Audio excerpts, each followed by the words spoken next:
Fala pessoal, beleza? Bom, para quem tá chegando aí agora, eu sou o Thiago, esse aqui é meu canal Crítica Marxista. Hoje vai ser a nossa nona aula do mini curso, né, sobre as crises econômicas.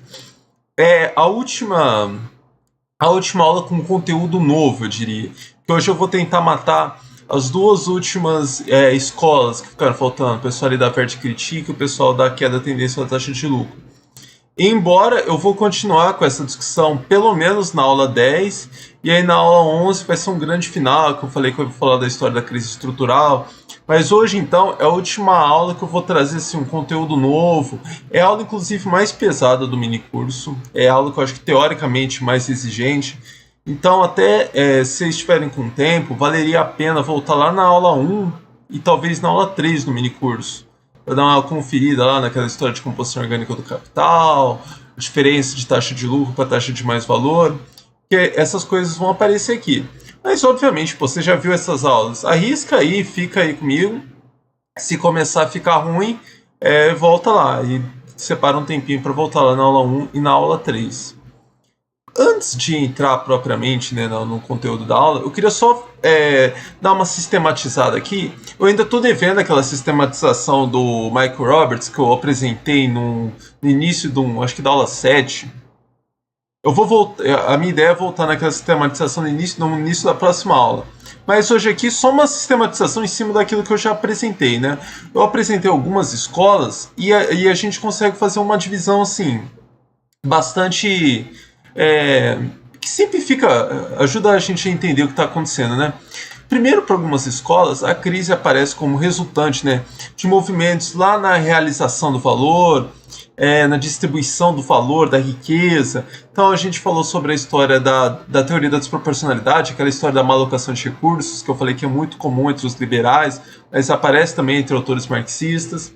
Falei da história do subconsumo, teoria da profit squeeze, falei um pouquinho da financiarização, né, como que a financiarização aparece ali ligada à história do subconsumo, mas também eu falei dela junto com a história da desproporcionalidade, né, porque tem também aqueles autores que argumentam que a financiarização, o grande problema da financiarização seria que ela dificulta a boa alocação dos recursos.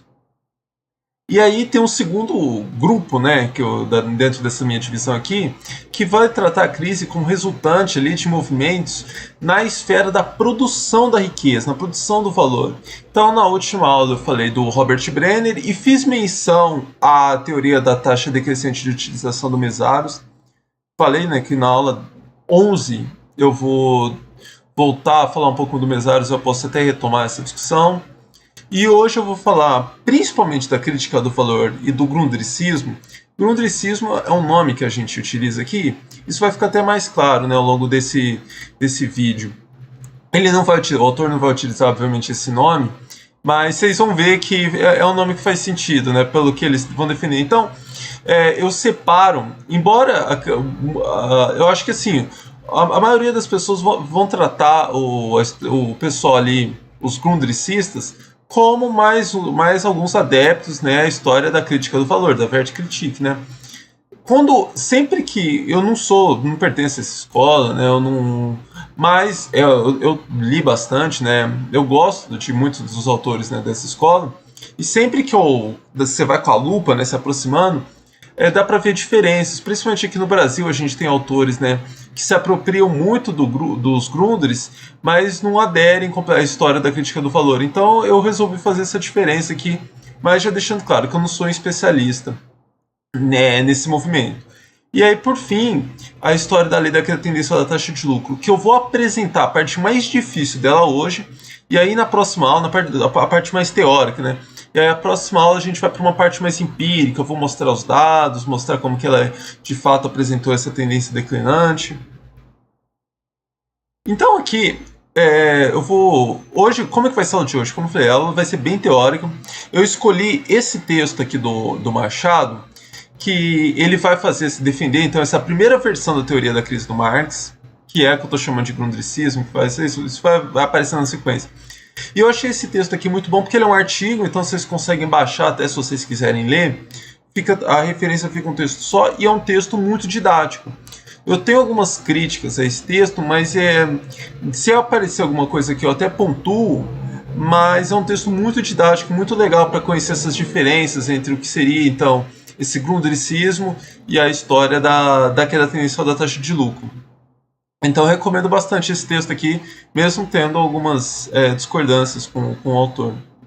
E aí é até legal, né, que, amarrando, né, com essa sistematização que eu acabei de fazer aqui, eu nem lembrava que ele fazia a sistematização. Eu estava relendo o texto e eu vi que ele faz um movimento parecido, né? Ele fala o seguinte: as teorias da crise distinguem-se ainda quanto ao horizonte temporal de sua análise. Tradicionalmente, a teoria da desproporcionalidade, então aquela lá dos liberais, que eu falei da má alocação de recursos, a teoria da desproporcionalidade versa apenas sobre desequilíbrios que explicam o ciclo econômico. Então lembra também que eu falei aquela história do ciclo econômico, né? Fase ascendente, crise, fase declinante. E quanto a teorias do subconsumo e da sobreacumulação, então lá, por exemplo, Robert Brenner, ambas foram utilizadas para analisar tanto as crises periódicas quanto a trajetória secular da acumulação capitalista. Isso aqui vai ser o tema da nossa aula 11. Eu vou buscar esse conteúdo para mostrar, falar, aqui a gente está discutindo crises periódicas, crises ali dentro do ciclo econômico. E aqui a gente está falando de movimentos de longo curso. Então, naquele vídeo sobre a economia brasileira, eu gravei recentemente um vídeo sobre a economia brasileira, eu acabei de falar aí, eu fiz referência, por exemplo, um período de expansão dentro da espiral negativa, né, ou uma espiral negativa dentro da espiral negativa, é isso, você vê tendências, né, de longo curso, e aí mesmo ali dentro você vê o ciclo, né, ciclos econômicos. Então aqui agora vamos entrar no conteúdo. Ele, como eu falei, o Machado ele é um cara que está bem aderido, né, a essa história da Wertkritik, né, a primeira teoria das crises de Marx, né, que é o que eu estou chamando de grundricismo. E ele vai fazer, o artigo dele vai ser o seguinte: ele vai comparar essa primeira então teoria da crise com aquela que seria a segunda teoria da crise de Marx, que é da tendência à taxa de lucro. E aí ele vai defender a primeira. Mas pra gente aqui, eu nem vou ficar discutindo muito se é a primeira ou se é a segunda que está certa, não vou entrar nessa discussão hoje. O ponto vai ser só esclarecer esses dois movimentos distintos aqui, então esse texto é muito bom para isso. Ele começa colocando o seguinte, né? É possível identificar a existência de uma versão anterior da teoria da crise marxiana. E aí ele cita até uns autores aqui, por exemplo, o Yap, um cara que eu conheço bastante, ele está bem aderido à Wertkritik. Os outros, pelo sobrenome eu não estou reconhecendo, mas pode ser até que eu conheça. Enfim, que tem sido frequentemente... Aí ele vai falar que essa primeira crise teoria das crises do Marx tem sido frequentemente escamoteada na literatura. Eu não sei se isso é muito verdade, porque eu conheço muitos autores, né, que trabalham com ela, né, então eu não sei avaliar. E aí ele vai adicionar: isso talvez se deva ao fato de essa teoria não ter sido alvo de uma exposição sistemática por parte de Marx, encontrando-se dispersa por diversos trechos, sobretudo dos Grundrisse, por isso que eu falo no Grundricismo, mas também nos manuscritos econômicos de 1861 a 1863. Eu honestamente, é só um parênteses aqui, eu não sei se de fato Marx construiu uma primeira teoria das crises e depois mudou. Eu não sei até que ponto que isso aqui de fato confere, né? Eu tenho a impressão de que o Marx ainda no Grundrisse estava extrapolando algumas tendências, viu o resultado, e aí no Capital, talvez ele já com o conteúdo mais já apropriado, né, com esse conteúdo apropriado, ele apresentou ela nos termos, né, da história daquela tendência à taxa de lucro, enfim. Mas também pra gente isso aqui não vai ser um grande ponto de discussão aqui. Eu estou comentando assim, que vocês saibam que tem essa polêmica, essa história. Mas então, seguindo com ele. Ele vai colocar, então, aquela que designarei por primeira versão da teoria da crise postula a diminuição absoluta do trabalho vivo envolvido no processo de produção imediato e a consequente queda da massa de mais-valia social. Eu também falei isso aqui nos vídeos anteriores, né, que nesse vídeo aqui a gente ia falar desse caso aqui extremo, né, que é a eliminação do trabalho vivo. Então a primeira teoria, que ele está chamando a primeira versão, a primeira teoria das crises de Marx, é essa, vai postular a completa eliminação do trabalho vivo no processo produtivo, ainda dentro do capitalismo. Então, Só para complementar aqui, que aqui nesse primeiro ponto aqui, ele está trazendo, né, ele falou, né, que é uma teoria escamoteada, então ele está mostrando, né, defendendo alguns pontos que para ele, são fundamentais, né, para ele discutir essa primeira versão. Então, essa história, né, da eliminação absoluta do trabalho vivo, e aí ele traz também esse segundo ponto, né, que na ótica do Marx, a mais-valia relativa também possui limites históricos. Só para lembrar, eu comentei um pouquinho disso na primeira aula, né? Quando a gente fala, né, dos limites da mais-valia absoluta, que é a mais-valia absoluta é aquela lá que a gente mexe na duração da jornada de trabalho, né? Então tem um limite temporal, né? Um dia só tem 24 horas, você não vai conseguir fazer uma jornada de trabalho de mais de 24 horas, e tem os limites físicos, culturais, né? Hoje não é mais, até pensando, socialmente aceito você fazer uma jornada de trabalho de 12 horas. Quando as pessoas veem isso claramente, falam, nossa, olha que absurdo, tal. E aí, pô, uma jornada de 18 horas. Não tem fisiologia, né? Que não tem trabalhador que aguente isso. Então, a jornada, a mais-valia absoluta, sempre apresentou esses limites claros, né? O que ele argumenta aqui é que a mais-valia relativa tem limites também. E isso está no Marx. O que de fato eu acho que está mesmo. Dando sequência, né? Embora represente uma posição minoritária, aqui eu gosto dessa passagem. Embora represente uma posição minoritária, vários autores defendem que a chamada terceira revolução industrial, associada à tecnologia microeletrônica, impõe uma ruptura qualitativa. Doravante, o trabalho vivo não vê simplesmente a sua força produtiva aumentar, mas é gradualmente expulso do processo de produção imediato, devido supérfluo em virtude do desenvolvimento técnico, tecnológico e científico faraônico, né? E aqui ele cita outros autores, por exemplo, Robert Kurz, que também é um cara muito aderido, né, um dos pais da Wertkritik, se não o pai, né?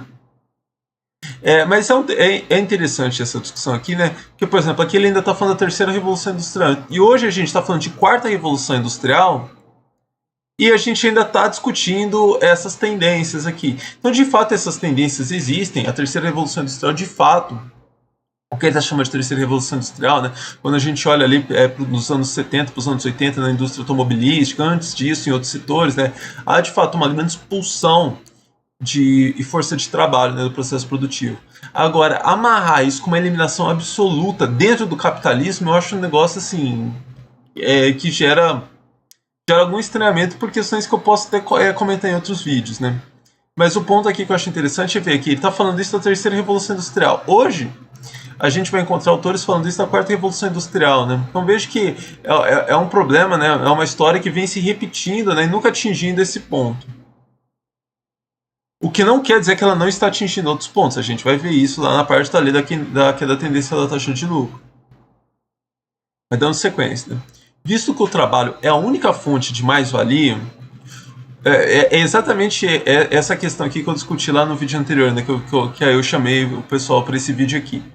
Visto então que o trabalho é a única fonte de mais-valia, o desenvolvimento estratosférico das forças produtivas promovido pelo capitalismo comporta uma contradição fundamental, porquanto torna gradualmente supérfluo o dispêndio de força de trabalho humana. O progresso técnico-científico abole o trabalho, o fluido vital do capital. Por que o trabalho é o fluido vital do capital? Né? Porque o trabalho é o que gera o valor e o mais-valor. Né? Na lógica capitalista, as máquinas, né, elas não geram um valor novo, elas geram mercadorias, né, mas elas não geram mais valor novo, apenas transferem aquele valor que já existia. Né? A gente discutiu isso lá nas primeiras aulas. E então, na medida em que você vai eliminando trabalho, né, trabalho vivo, você vai eliminando então você vai diminuindo a geração de valor de mais valor, e aí então começa a achatar, né, o espaço em que as empresas conseguem acumular lucro. A eliminação do trabalho vivo torna virtualmente impossível. De onde que eu tirei supérfluo? Né? Torna virtualmente impossível a produção de mais-valia. Pelo que o único resultado possível é uma massa de mais-valia continuamente decrescente. Então, aqui veja que ele está falando, eu devia até ter grifado, né? Mas vocês têm que prestar muita atenção que ele utiliza o termo massa. Então, é a massa de mais-valia, é a massa de lucro. E quando a gente está discutindo a história daquela tendência à taxa de lucro, a gente vai estar falando em taxa. Lembra que a massa é diferente da taxa. A massa de mais valor pode aumentar, enquanto que a taxa de lucro pode estar diminuindo. Imagina, em termos muito pobres, né, mas dá para passar a mensagem. Imagina que você fez um bolo. Você tinha que dividir aquele bolo em 4 pessoas. Você faz um bolo 10% maior, mas você vai ter que dividir aquele bolo em 8 pessoas. Então, no segundo caso, por mais que o bolo tenha aumentado, o pedaço para cada um vai ser menor. Para cada uma das pessoas que vai comer o bolo, né? Então, é isso que está em jogo aqui. Há um aumento, né, da massa de mais valor, mas há uma diminuição, né, da taxa de lucro, né? No caso aqui do pedaço de bolo que cada um vai receber. É essa discussão aqui que ele está falando. Ele vai argumentar que na primeira teoria das crises, né, ou na teoria que eles estão defendendo, o que acontece é uma diminuição da massa de mais valor e, portanto, da massa de lucro. A história daquela tendência da taxa de lucro argumenta que é uma diminuição da taxa de lucro e que pode, inclusive, vir em alguma medida com o aumento da taxa de mais valor, mas, de novo, é uma discussão bem embolada, né? Porque, veja, você pode ter um aumento, né, da taxa de mais valor, mas numa medida em que você precisa de muito mais capital sendo investido. Então, de novo, é aquele caso do bolo. Aumenta muito o número de pessoas que vão comer daquele bolo. Mas voltando aqui então para a passagem, né?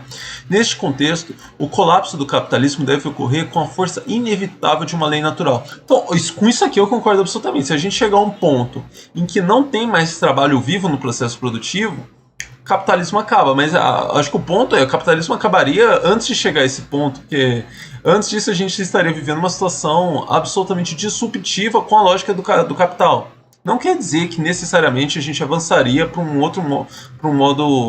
ordem social mais amigável para o desenvolvimento humano, né? Mas você teria que já ter saltado para uma nova lógica de organização social não mais pautada, né, na venda da força de trabalho.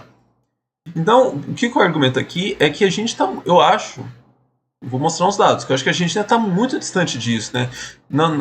Talvez não seja nenhum movimento, algo que o capitalismo caminhe para esse nível aqui.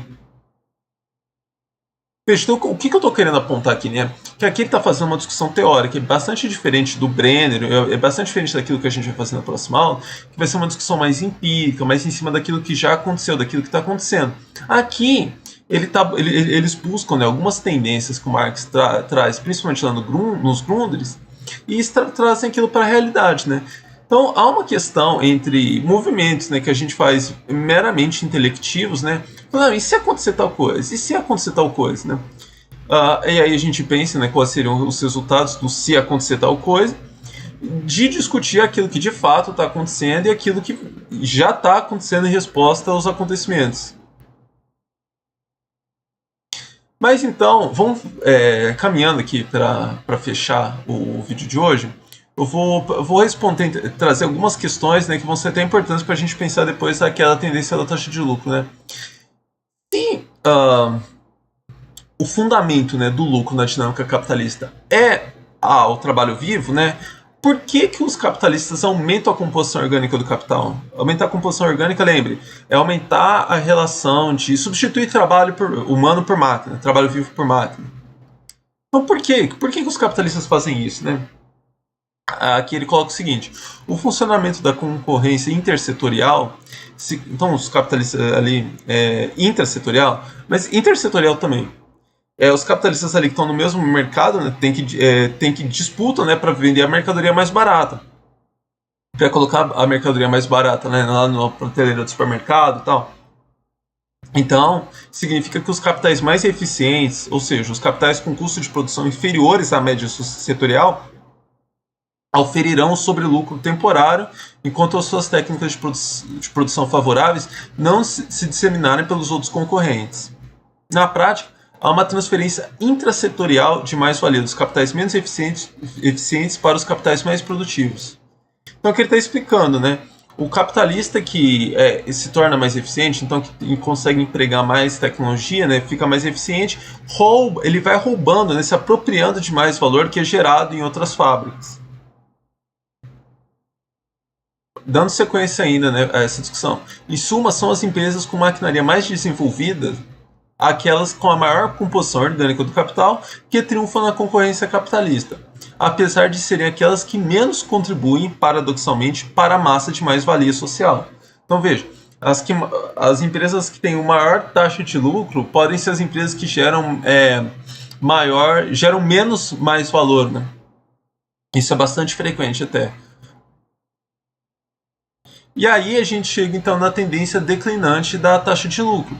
Que a consequência disso por um lado, os capitais inovadores, em especial aqueles que investem na automação, obtêm um sobrelucro temporário e aumentam, portanto, a sua taxa de lucro individual. Por outro lado, no longo prazo, o resultado da difusão da automação para a economia é a eliminação progressiva do trabalho vivo, o aumento da composição orgânica do capital, que é a correspondente diminuição da massa de lucro social e da taxa média de lucro. Então veja que aqui ele trouxe a história da tendência, né, declinante da taxa de lucro e o ponto que ele defende, né? Então ali, por exemplo, no final ele coloca, na última linha ali, né, taxa média de lucro, mas juntamente com isso ele coloca a diminuição da massa de lucro social. Como eu já comentei, a taxa de lucro pode diminuir independentemente da diminuição da massa de lucro social. Ele utiliza também o termo eliminação progressiva. Não sei se a gente vai chegar no termo da eliminação absoluta, mas essa eliminação progressiva já vem acontecendo. Eu vou trazer vários dados na próxima aula que vão mostrar isso. Então veja, o que eu tentei trazer aqui, né? Eu tentei juntar essa discussão, né? Porque essas duas escolas elas caminham na mesma direção. A diferença é que o pessoal ali que vai ficar na tendência declinante da taxa de lucro tem algumas dúvidas de que a gente vai chegar a esse ponto de eliminação absoluta. Por quê? Eu vou até discutir isso também nas próximas aulas. Eu tenho discutido muito naqueles vídeos de desenvolvimento tecnológico, né? Chega um ponto que começam a ser criadas barreiras na economia mesmo, barreiras reais, que geram desincentivo para que os gestores de capital, os capitalistas, sigam investindo em desenvolvimento tecnológico. A história da financiarização mesmo que eu comentei, ela já aparece no momento em que grandes recursos, né, grandes fatias de capital, que antes eram destinadas, né, para o desenvolvimento tecnológico, são sugadas, né, são destinadas para a especulação financeira. Por que isso acontece? Porque a taxa de lucro já atingiu um nível tão desinteressante, se comparado, né, com os ganhos prometidos, né, pela especulação financeira, que já é menos interessante você continuar investindo em desenvolvimento tecnológico, então continuar ali brigando dentro da produção real do valor, em comparação com você pegar aqueles recursos e seguir especular em bolsa, fazer shadow bank, todas essas práticas mais especulativas, operações de hedging. Eu estou devendo até um vídeo para discutir mais essas atividades especulativas, né? Mas então o ponto é esse. Eu acho que eu acabei aqui os trechos que eu tinha trazido, né? Aqui então a moral da história que eu queria trazer aqui é dividir então essas duas escolas, né? Você vê que é uma mesma tendência dessa eliminação da força de trabalho, né, do trabalho vivo e aumento da composição orgânica do capital, então a incorporação de tecnologia no processo produtivo. Então, nesse ponto, essas escolas se aproximam, mas elas vão se afastar na medida em que o pessoal da Verde Critique, os economicistas, vão pensar mais nessas tendências. Então, é uma discussão muito mais teórica, né, do que empírica, enquanto que o pessoal da tendência da taxa de lucro vai se ater mais ao que já aconteceu. E aí a gente pode discutir, aqui num plano teórico, mais especulativo, se essa tendência identificada pelo pessoal aqui da Verde Critique e tal, pode de fato se manifestar no capitalismo. Então veja, até hoje não há uma... o que eu quero dizer é o seguinte, né? Teoricamente, a história da Verde Critique ela não encontra nenhum problema lógico de encadeamento. Ela talvez encontre essa dificuldade na prática, empírica, né? De fato acontecer isso. Aquela história, a diferença, né, de lógica, de fazer teoria e fazer discutir aquilo que de fato está acontecendo, né? Mas então é isso. Na próxima aula eu vou voltar com é muito uma aula dedicada, né, principalmente à história da queda da taxa de lucro, mas em cima de dados. Então eu vou trazer vários dados que mostram como que a taxa de lucro caiu, essa questão, né, da evolução da taxa de mais-valia e tal. E aí na última aula do minicurso, eu vou fechar com aquela discussão: crises periódicas, crises seculares, crises estruturais, né? E a letra que eu estou prometendo que a discussão é com a teoria, né? As contribuições no mesários. Então, gente, é isso. Um abraço e até a próxima.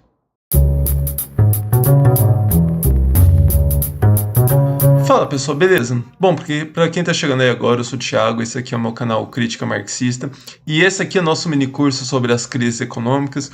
O nosso minicurso está chegando à 10ª aula, a penúltima aula do minicurso. E como eu prometi, né, na última aula, o que a gente vai fazer aqui hoje? Eu vou trazer algumas evidências empíricas, né, da queda da taxa de lucro. Falamos, né, sobre a queda da taxa de lucro no último vídeo. Eu fiquei de trazer algumas evidências empíricas sobre isso, né, porque o nosso tratamento lá foi basicamente teórico, né? Mas eu prometi também dar uma geral aqui nesse quadro que o Marco Roberts traz no livro dele, o The Long Depression. O que é esse quadro aqui? A gente falou, né? Eu falei sobre diferentes escolas que têm diferentes posições, né? Sobre as crises econômicas, né? E o Marco Roberts ele tem lá no livro dele também esse quadro aqui que dá uma catalogada, né? Ele classifica autores, né? Em diferentes caixinhas. E ele faz isso por meio das respostas que os autores dão às crises econômicas. Por exemplo, ele começa ali: o capitalismo está, as crises são inerentes ao capitalismo. Então, se a resposta é não, né, ele divide aqui duas escolas, né, que vão pensar de forma diferente, né, se os ciclos, as flutuações precisam ser corrigidas, né. Se precisam ser corrigidas, uma escola keynesiana ali, tem uma série de diferentes escolas ali dentro do keynesianismo, né. E aí tem também aqui o Real Business Cycle, o pessoal da Real Business Cycle, né, que é um pessoal bem liberal, né, uma teoria bem liberal. Mas então, é até um pessoal que a gente nem discutiu muito isso aqui no mini curso, né? O nosso foco é mais, porque, enfim, isso aqui já ficou muito claro, né, de que tudo que eu defendi aqui é de que as crises econômicas são inerentes ao capitalismo, né? Elas cumprem, inclusive, uma funcionalidade. Eu falei isso lá quando a gente estava discutindo os ciclos econômicos, né? Então, que o nosso ponto, né, que eu discuti mais, né, é como que as crises aparecem, então, né? As crises elas são um problema diretamente da produção de mercadorias, né? O último vídeo, né, os dois últimos vídeos, né, eu tratei de escolas que estão apontando a crise, né, como um problema diretamente na produção da riqueza, na produção de mercadorias, né? Mas antes disso, eu falei de algumas escolas que concebem as crises a partir da circulação, da distribuição da riqueza, da circulação de mercadorias, do comércio, né, questão de oferta e demanda. Então aqui tem, as crises são, ele faz essa pergunta, né, se você está linkando as crises à produção de mercadorias. Se a resposta é não, ele coloca: você é um subconsumista. Eu falei da história do subconsumo, né? Mas ele quebra ainda mais, né? Ele fala: então, se você tem um problema de subconsumo, ou seja, o consumo está abaixo da demanda, né? Como que esse problema pode ser corrigido? Esse consumo extra, né, para reequilibrar então oferta e demanda, tem que vir de fora do sistema? Se você acha que tem que vir de fora do sistema, né, você segue então o Luxemburgo, a tese da Rosa Luxemburgo e do Harvey, né? É, eu conheço bastante esse pensamento aqui deles. É uma ideia de que, basicamente, por exemplo, o capitalismo foi avançando, né, pelo globo, mas sempre tinha países, né, antes dele chegar envolver todo o globo, né, na medida em que ele evolvia, tinha uma crise, né, tinha sempre outros lugares, né, que ele podia avançar mais e trazer aquele mercado consumidor para dentro do capitalismo e assim resolver as crises que iam aparecendo, né, até um ponto em que chegou um momento em que não tinha mais para onde avançar. É mais ou menos esse, muito resumidamente, obviamente, né, mas é basicamente essa ideia aqui.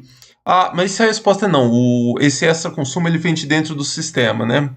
Aí ele faz uma outra pergunta, né? Então, vem de dentro do sistema, mas ele vem da intervenção governamental? Se a resposta é sim, você está ali na escola pós-keynesiana. Se a resposta é não, você é um malthusiano, né? Porque não tem da onde...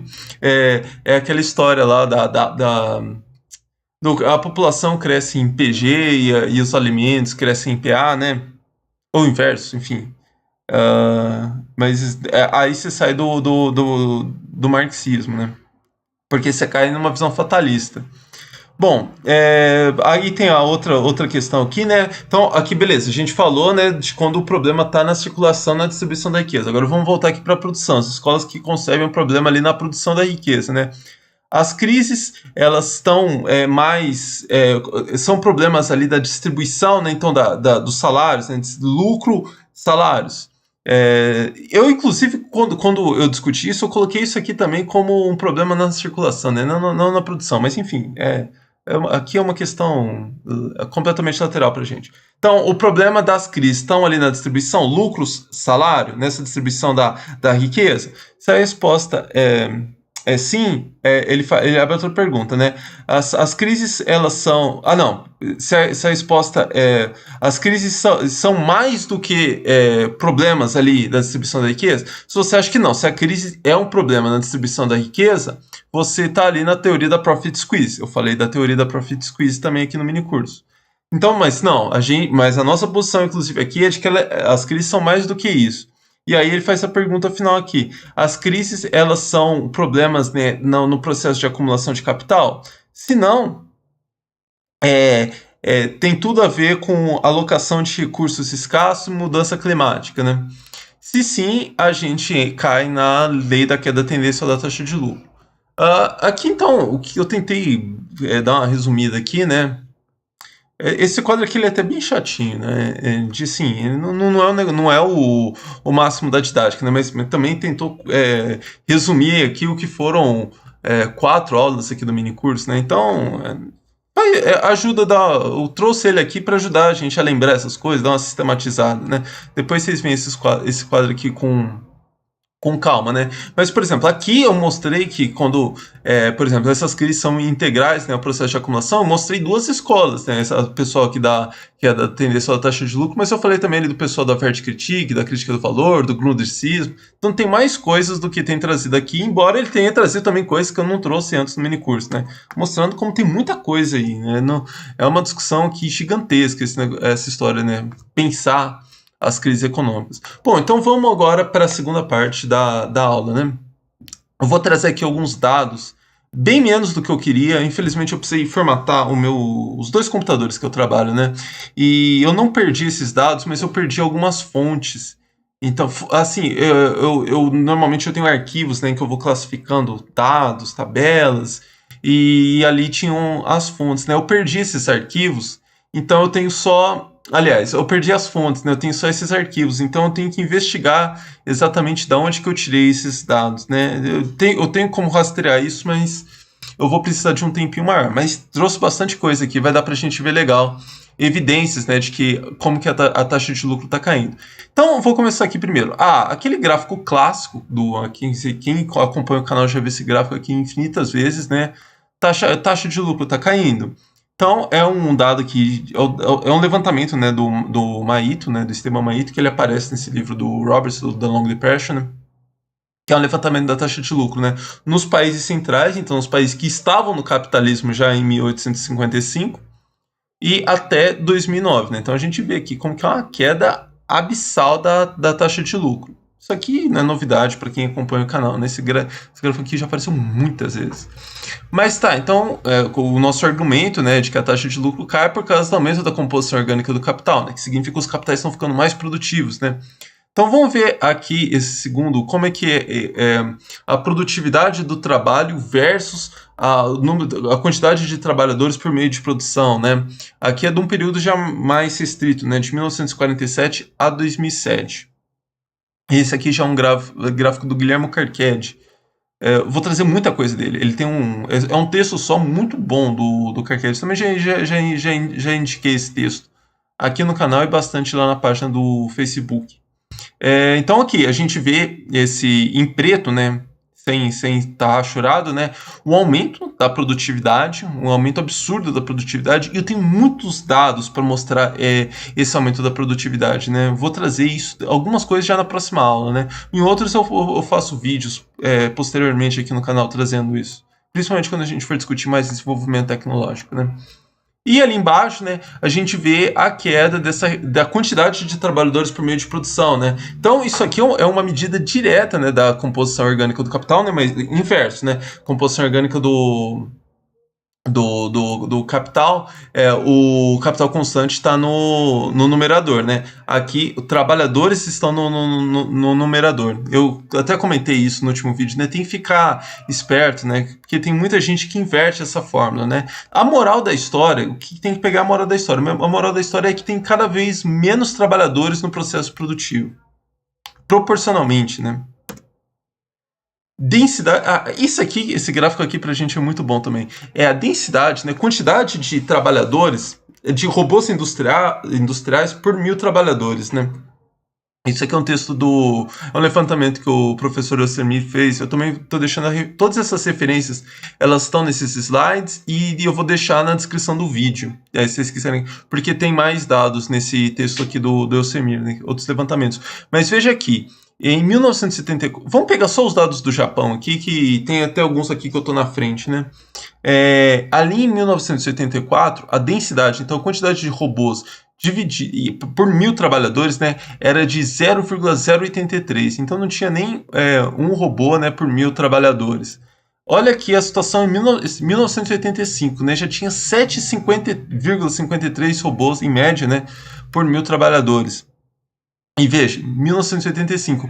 Eu até queria trazer alguns dados mais atualizados, né, para vocês verem, ter uma perspectiva, né, de quanto que esse número de robôs industriais aumentou absurdamente desde 1985. É um aumento exponencial mesmo, mas eu não encontrei a fonte ainda, então se eu conseguir encontrar isso, eu já trago ele no próximo vídeo, né? Mas então aqui o que a gente viu? A queda da taxa de lucro, né, e o aumento evidências, né, da queda da taxa de lucro, e aqui evidências, né, desse aumento da composição orgânica do capital. Agora, né, o que eu não falei na última aula, né, que quando Marx ele concebe lá a queda da taxa de lucro, tanto que ele fala que é uma queda tendencial. Por quê? Porque é uma série de fatores, né, contrastantes, fatores, né, que vão numa medida atrapalhar e evitar e fazer com que a taxa de lucro aumente em determinados momentos, ou que fazer com que ela caia menos em determinados contextos. Enfim, é uma série de fatores que atuam na direção contrária da queda da taxa de lucro. Eu peguei aqui só aqueles fatores que o Carnegie traz no texto dele. Primeiro que o valor dos meios de produção, porque qual que é aquela ideia, né, de que o capital constante, né, o que é o numerador da composição orgânica do capital, aumenta mais do que capital variável, né? Aí uma das explicações, dos fatores contrastantes é de que há um barateamento, né? O argumento é o seguinte: veja, na medida em que a gente se torna mais produtivo, né, emprega mais maquinaria no processo produtivo, mas essa maquinaria também vai ficando mais barata. Então o numerador não cresce tanto. E aí o Carnegie ele investiga, né, como que evolui o valor dos meios de produção. E ele vê que aumentou muito o valor dos meios de produção. Por quê?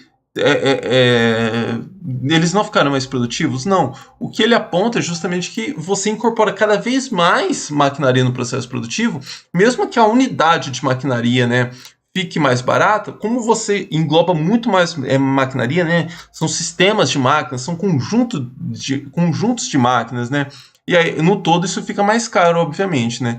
Então aqui é um aumento exponencial, né, do valor do capital constante.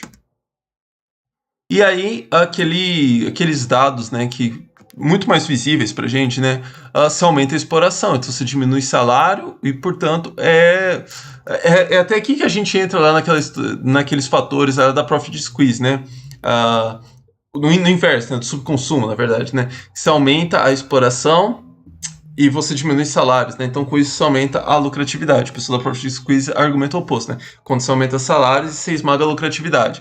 Mas então, vamos ver aqui esses dados, né, para os Estados Unidos, né? O aumento da exploração e como que isso evitou que a taxa de lucro caísse ainda mais, né?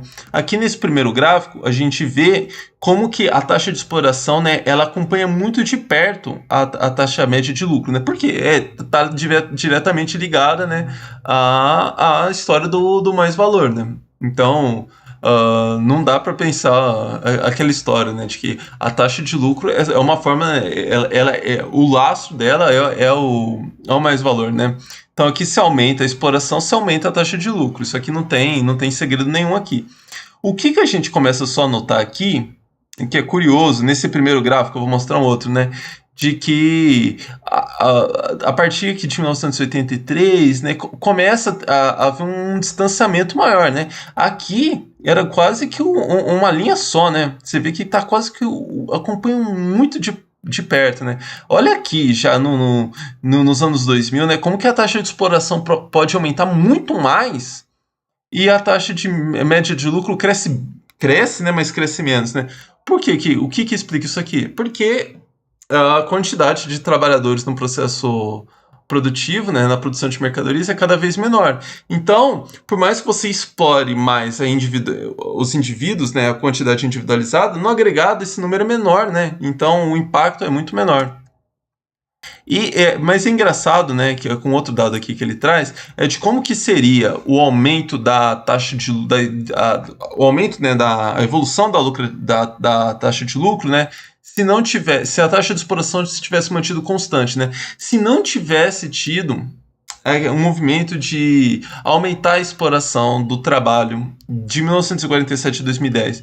Então veja como que a queda seria muito mais contínua, né? Porque o que a gente está fazendo aqui? Eliminando um desses fatores contrastantes, que é o aumento da exploração do trabalho.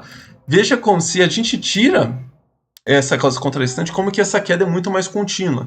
Então veja, ainda hoje o aumento da exploração do trabalho é um fator contrarrestante importante, né?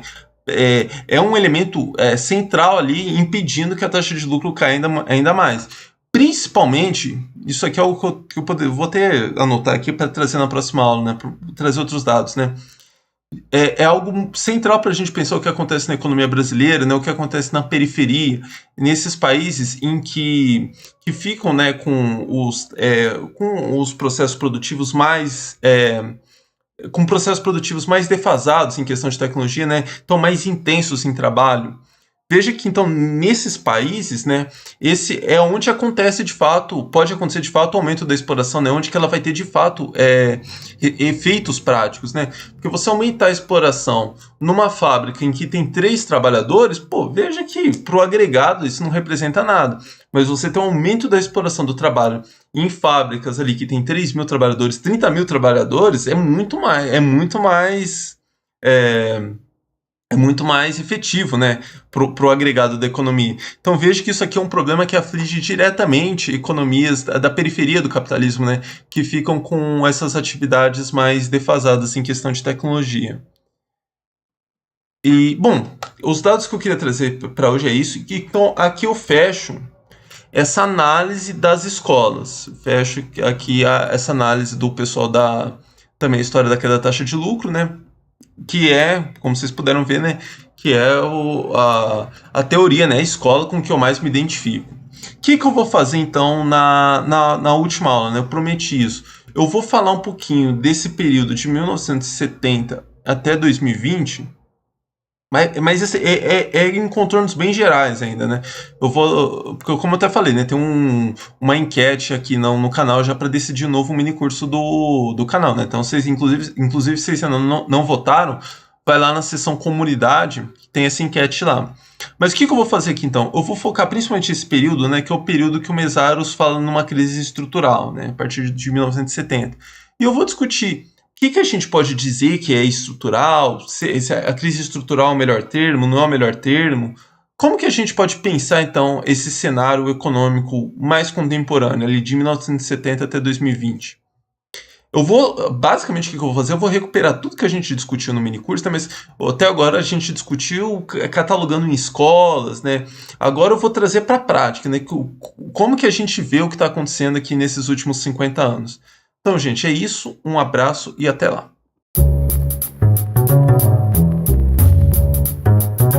Fala, pessoal, beleza? Bom, para quem tá chegando aí agora, eu sou o Thiago, esse aqui é o meu canal Crítica Marxista. Hoje é a nossa última aula do mini curso sobre as crises econômicas. Como eu comentei, né, no último vídeo, eu tinha deixado para essa última aula, né, um fechamento, então vou passar aqui por vários temas que a gente já discutiu ao longo do mini curso, mas o nosso objetivo aqui vai ser delimitar melhor essa história de crises cíclicas, crises periódicas, crises sistêmicas, crises estruturais.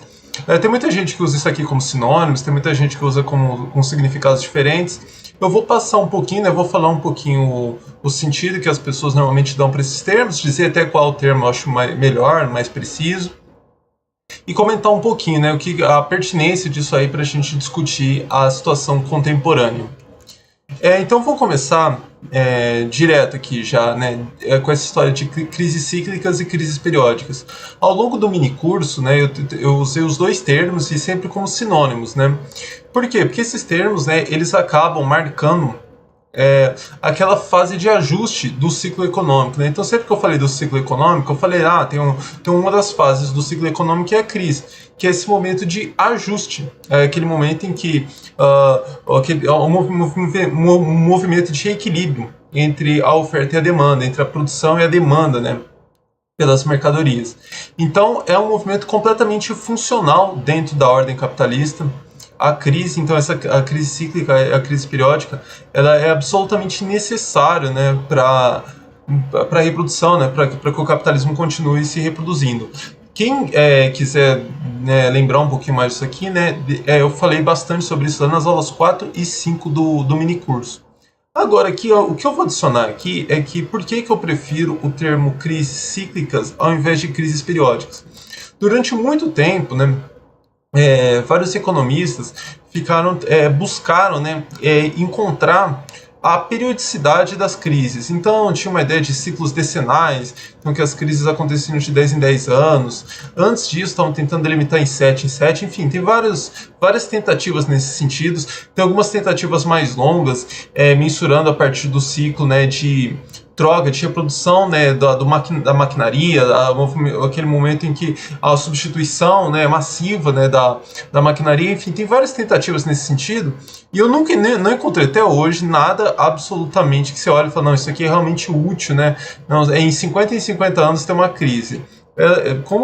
Até quando a gente pensar nas crises sistêmicas, né, ou crises estruturais, a gente vai ver que esses ciclos eles não seguem uma periodicidade, né? Então eu não gosto tanto do termo crises periódicas, porque eu acho que dá mais a impressão de que a crise acontece num período delimitado, e para mim o foco da crise é entender ela dentro do ciclo econômico, né? Então é uma crise ali dentro do ciclo. E essas crises, né, aqui para a gente diferenciar daquilo que vem na sequência, né, das crises sistêmicas, as crises cíclicas, né, ou crises periódicas, se vocês preferirem ainda esse termo, elas tendem a ser crises parciais, né? Então, por exemplo, a crise da economia brasileira de 2014 e 2015. E aí, inclusive, né, aproveito aqui para dizer, né, que o próximo mini curso do canal vai ser, né, sobre a economia brasileira, e a gente vai falar bastante lá dessa crise de 2014 e 2015. Mas veja, essa crise de 2014 e 2015 foi uma crise da economia brasileira, não uma crise regionalizada, uma crise parcial, né? Embora tenha envolvido toda a economia brasileira. Pode haver crises parciais, muito mais parciais ainda, envolvendo apenas alguns setores da economia brasileira. Isso aí acontece com muito mais frequência, inclusive. Mas então a gente vai discutir bastante a crise de 2014 e 2015 lá, que pensando na totalidade do modo de produção do sistema do capital, né, da economia mundial, é uma crise parcial, não mais do que isso. E aqui então o segundo grupo, né, então eu falei aqui das crises sistêmicas e das crises cíclicas ou periódicas, né, são essas crises parciais, né, funcionais dentro da ordem capitalista, e do outro lado a gente vê, né, as crises, aquilo que os autores chamam de crises sistêmicas, crises estruturais, né. Essas crises, elas ressaltam, a forma que eu definiria elas é, né, de que elas ressaltam os limites ou as contradições, né, da lógica capitalista. Elas são disfuncionais, ainda que inerentes à ordem capitalista. O que isso quer dizer, né? De que elas não são resultado de um evento extraeconômico, né? Por exemplo, agora na pandemia a gente está vendo um evento extraeconômico com grandes consequências econômicas. As crises sistêmicas ou crises estruturais não necessariamente são consequência desses eventos extraeconômicos, né? A crise de 29, a crise de 2007 e 2008, elas são crises absolutamente internas, né, do próprio funcionamento da economia. Mas veja que, então, portanto, elas são completamente aderidas, né, à lógica capitalista. Ainda assim, elas são disfuncionais, porque elas colocam em xeque, né, elas ressaltam, né, os limites da reprodução do modo de produção capitalista. Então vou até comentar na sequência, né, como que é muito mais difícil dar resposta, né. A crise periódica, as crises cíclicas, né, elas não demandam respostas muito mais elaboradas, né? Os agentes econômicos, né, eles respondem ali quase que instintivamente e o ciclo econômico continua. Aqui não. Aqui, quando a gente vê historicamente, né, geraram grandes mudanças na literatura econômica, no pensamento econômico. Então, o próprio keynesianismo, todo esse movimento, né, surge ali da crise de 1929. Antes disso, já havia fortalecido a escola austríaca, né, a partir ali da crise do final do século XIX, ganhou muito corpo lá, umas ideias dos austríacos, enfim. Então, e um outro ponto que eu queria chamar a atenção aqui, né, de que essas crises, né, elas são consequências de movimentos de longo curso, né, e elas costumam também ter durações muito mais longas, né. Eu vou falar na sequência sobre um pouquinho sobre essas crises, vocês vão ver que como não é uma questão ali de meses, né, ou no máximo uma questão de um ano, né, são crises mais longas. E também elas, justamente porque as respostas são muito mais elaboradas, né, elas exigem muito mais de respostas dos agentes econômicos, que normalmente elas colocam, né, explicitamente a oposição entre desenvolvimento, né, como que a gente vai recuperar a economia e como a gente vai, e o desenvolvimento humano, né. Agora na pandemia a gente está vendo isso de forma explícita, né, de forma muito mais explícita, né, essa história, vamos salvar a economia, vamos salvar a vida das pessoas, né, mas todas as grandes crises, né, esse dilema ele aparece. Toda aquela história, eu vou comentar as respostas logo na sequência, isso vai ficar bastante claro. Mas aí o ponto que eu queria enfatizar, né, para a gente delimitar o sentido, né, dos dois termos, sistêmicas ou estruturais, né, eu acho que uma pergunta que a gente pode fazer é: as crises sistêmicas ou estruturais, elas apontam para o fim iminente do modo de produção capitalista? Muitas pessoas que colocam, né, que a resposta dessa questão é sim, elas gostam do termo crise estrutural. O termo, né, também não é um termo exclusivo do Esteban Mesaros, né? Mas é sem dúvida nenhuma o autor que consagrou, né, que fortaleceu o termo, principalmente na literatura marxista, né? E eu acho muito interessante o Mesaros, porque é um cara que, num momento, justamente naquelas respostas, né, que do surgimento do keynesianismo, naquelas respostas, né, que os intelectuais deram para a crise de 1929, a impressão dominante naquele momento era de que o problema das crises econômicas haviam sido resolvidos com esse modelo mais fortemente interventivo do Estado, né? Então, é até o que muitos autores chamavam no capitalismo organizado. E a ideia dominante era de que o capitalismo organizado havia eliminado com essas grandes crises sistêmicas, né? Então, uma crise como a crise de 1929 nunca mais ia acontecer. E o Mesaros falava que não só outra crise de grande monta assim, iria acontecer novamente, como seria uma crise estrutural, né, que colocaria em xeque a própria ordem capitalista. Eu já vou voltar um pouquinho a essa ideia, né? Mas antes eu gostaria de fazer dois destaques, né, desse trabalho do Mesaros. Além desse, né, brilhantemente, né, de conseguir reconhecer que esse problema das crises não haviam sido desaparecido, né? Ao fazê-lo, né, ele ressalta que o capital ele é absolutamente incontrolável. Então, essa própria ideia de capitalismo organizado, né, era um termo assim, no máximo uma hipérbole, né, mas nem de longe correspondia de fato, né? O capitalismo nunca é organizado, né?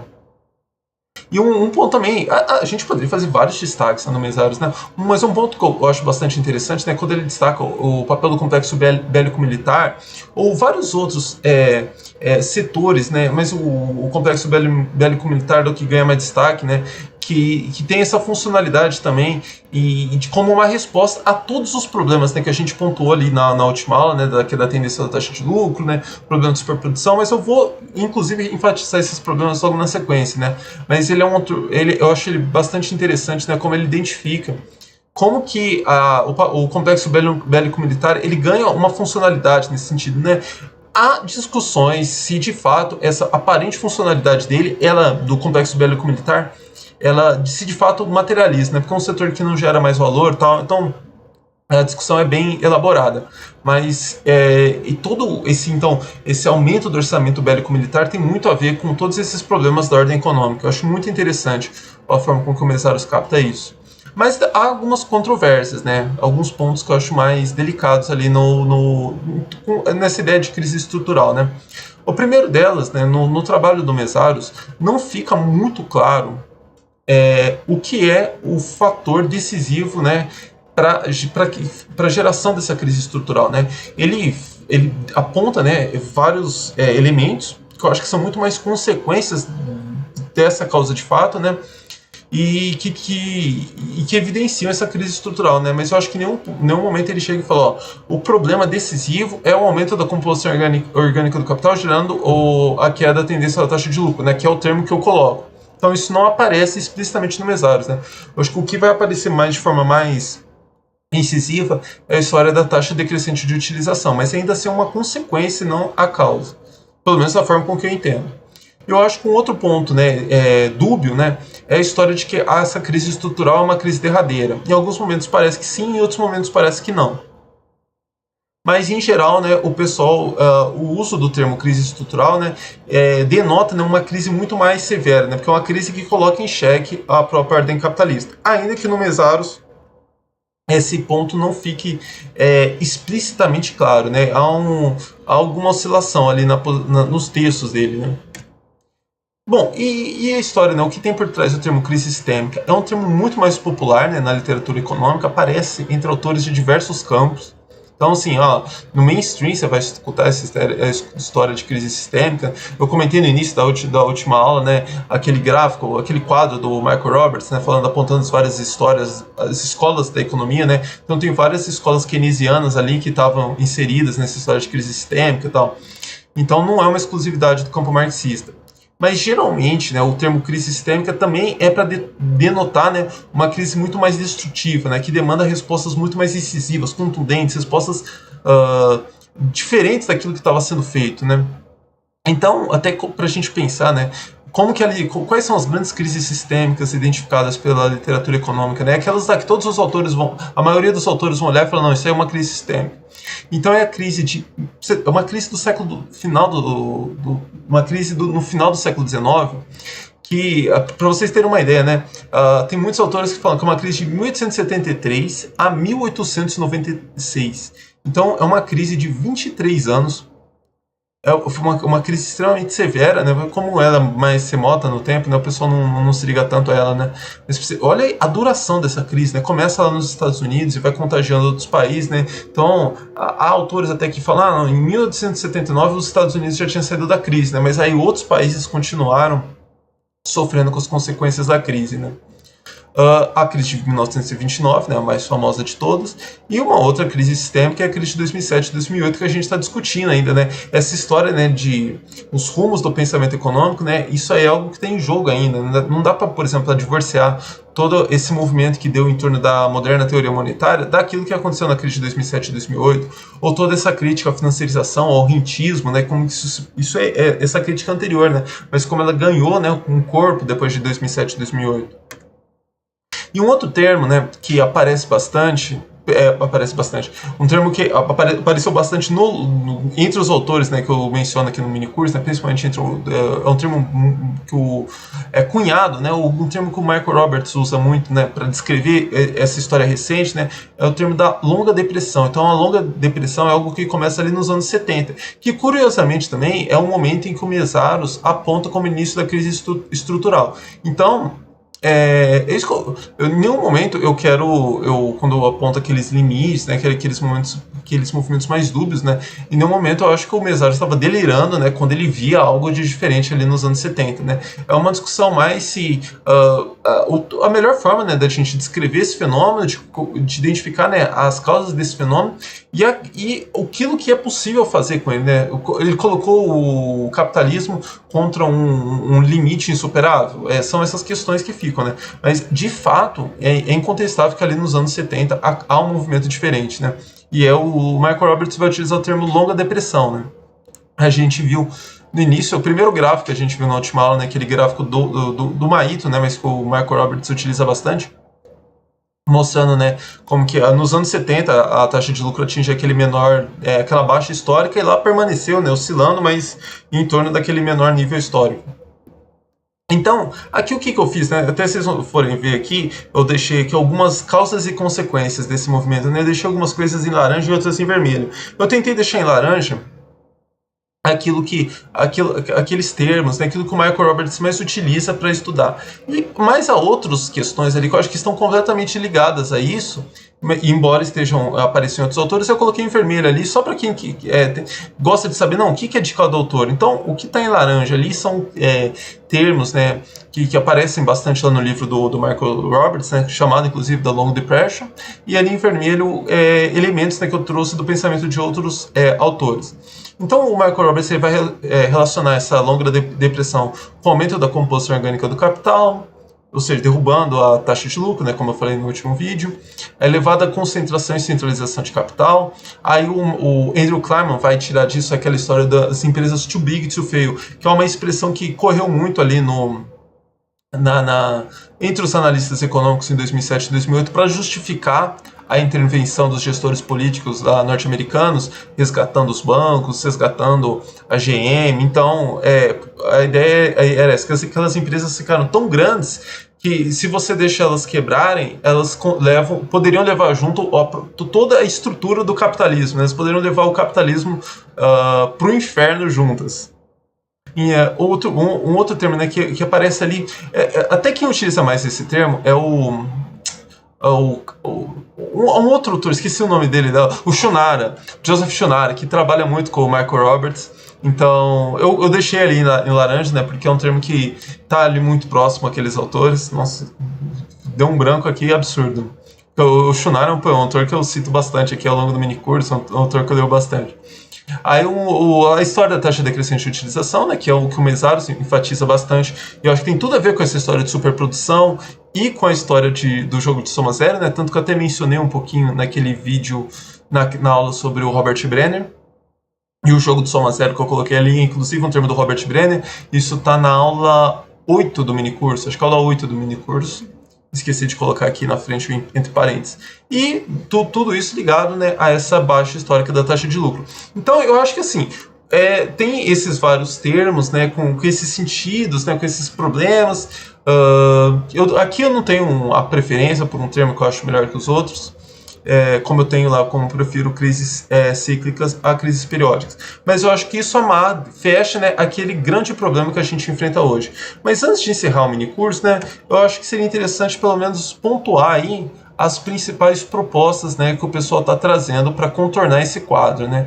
O que os economistas aí estão falando, né? O que eles estão pensando, né, como formas de solucionar esse problema, né, que se arrasta aí desde 2007 até ou você consegue ter uma análise um pouco mais profunda, né? Se arrasta desde os anos 70 e, veja, a economia não se recuperou e agora a gente já está numa outra crise gigantesca, mas impulsionada, né, pelo coronavírus.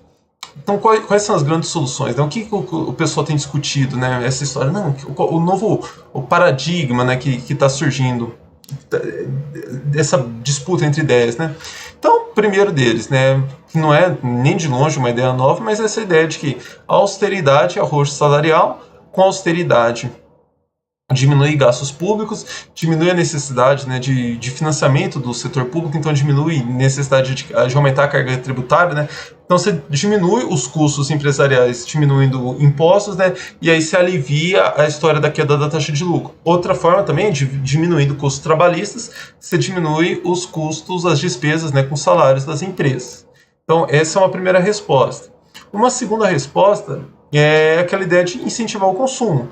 Então você atua a queda da lucratividade por meio da ampliação do mercado consumidor, né, dando aquele choque entre oferta e demanda, que eu pontuei algumas vezes ao longo do minicurso, né. Isso não resolve o problema da queda da tendência da taxa de lucro diante, né, do aumento da composição orgânica do capital, mas atenua, né. Eu comentei um pouquinho isso lá na aula 3 do minicurso, ou na aula 1. Alguma dessas foi logo naquele primeiro módulo do minicurso. Tem os programas assistenciais, falei também aqui já no canal, né, dos programas de renda básica universal, estão inseridos aqui, né, que a ideia é atenuar esse problema de redução do número de postos de trabalho por conta do aumento da composição orgânica do capital. Esse movimento dos capitais terem que se tornar mais produtivos, empregando mais maquinaria e, portanto, diminuindo, né, a necessidade de emprego, né, de força de trabalho. Uma outra proposta que aparece bastante, né, é o livre mercado e a destruição de capital. Tem os vídeos aqui no canal, né, que eu comento lá a fala do Fernando Uric, né, eu discuto bastante essa ideia aqui. Então, a ideia é de que você vai reduzir esse problema de superprodução de capital por meio da destruição de capital.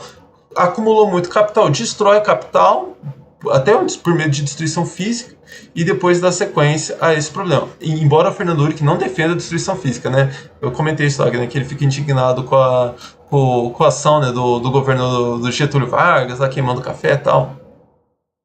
Quem fez esses vídeos deve lembrar.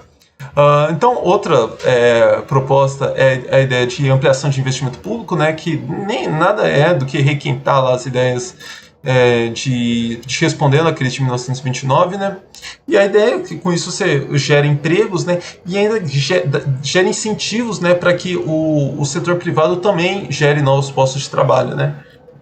Tem uma discussão, né, que é bastante forte aqui no Brasil, né, por meio do Paulo Gala, aquele pessoal lá do valor adicionado, o Ciro Gomes, né, a ideia de que aumentar investimento em pesquisa, em tecnologia, né, porque a ideia é aumentar a competitividade, né, das empresas da indústria nacional diante do mercado internacional, né.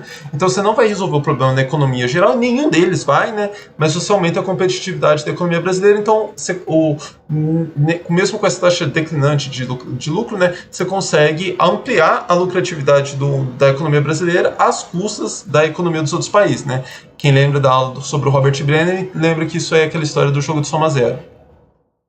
Tem também a ideia da ampliação, né, da carga tributária ou emissão de moeda, né? Tem essas duas escolas, o pessoal ali do imposto sobre grandes fortunas, o pessoal, né, da moderna teoria monetária, né, apontando duas soluções distintas, mas para financiar ampliação de investimentos públicos e programas assistenciais, né? Então isso aqui está amarrado com essas outras duas respostas. Veja que essas respostas não é uma ou outra, ou elas se combinam, né? Obviamente que algumas ideias são antagônicas, né? Ou mais ou menos antagônicas, né? Que até alguns autores que defendem a história da austeridade com a emissão de moeda, né? Então, dá para combinar todas essas ideias aqui. Tem, por último, né, aqui, eu não tentei excluir, englobar todas as respostas, né? Eu peguei as propostas assim que eu fui lembrando, fiz uma pesquisa rápida ali, e aí foram o que eu lembrei, né? O último ponto é a história do combate ao rentismo e à financiarização, que com isso a ideia é de que você vai gerar uma alocação melhor de recursos, né? Alguns autores vão defender por meio nesse sentido, né? Você melhora essa alocação de recursos. Ou outros autores vão defender no seguinte sentido, né? Vai ter mais recursos, né? Se diminui a financiarização, os gestores lá do capital produtivo vão ter mais recursos para investir na produção. Então vai gerar mais empregos e tal.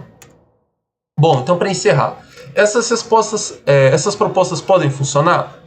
Eu acho que elas, se você pensa funcionar elas, gerarem um novo ciclo, um aumento na lucratividade, um novo ciclo de expansão, até com uma boa duração, com maior crescimento econômico, em alguma medida é sim possível. Eu acho que a gente pode ver sim um novo ciclo expansivo. De alguma medida, né, até algum ponto, né, essas medidas elas já atenuaram a queda da taxa de lucro, né, como eu pontuei, desde os anos 70 a taxa de lucro está orbitando, então ela não cai mais, então são fatores contratendenciais, né, que estabilizaram a taxa de lucro, e em alguma medida eu acho até que elas podem empurrar um pouco essa taxa de lucro para cima. Mas elas vão resolver de forma duradoura, né, os limites do modo de produção capitalista? Não. Esse problema que a gente tem visto do aumento da composição orgânica do capital, gerando aquela taxa de lucro, esse problema não vai ser solucionado. Não tem solução para isso. A solução para isso é uma nova lógica, um novo modo de produção, não mais centrado, né, na ideia de que a renda das pessoas, da grande parte da população mundial, tem que vir por meio da força de trabalho. Então a forma com que essas pessoas acessam, né, aos bens produzidos é por meio da força de trabalho, recebendo salário e podendo ir lá no mercado e comprar. Então isso aqui esse ponto não vai ser solucionado, né? Esse problema não vai ser solucionado com esse princípio, também com a história de que você tem que produzir ou alocar recursos, né, pensando na lucratividade.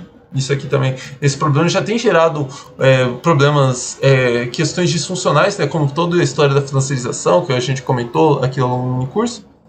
E o ponto decisivo a gente precisa submeter, então, os sumos da economia ao intelecto dos homens, né? A gente chegou num ponto, como eu discuti longamente nesse vídeo aqui do canal, né? Primeira vez aqui no minicurso, eu vou encerrar o minicurso indicando esse vídeo aqui do canal, né? Para quem quiser entender melhor, né? O que eu tô pensando com essa história aqui de submeter a economia ao intelecto dos homens, né? Eu acho que a única resposta possível e que vai de fato resolver os problemas que a gente pontuou aqui ao longo do minicurso. Bom, então com isso a gente encerra esse minicurso. Espero que... De novo, gente, eu gostaria muito que vocês dessem um feedback, porque eu já tô...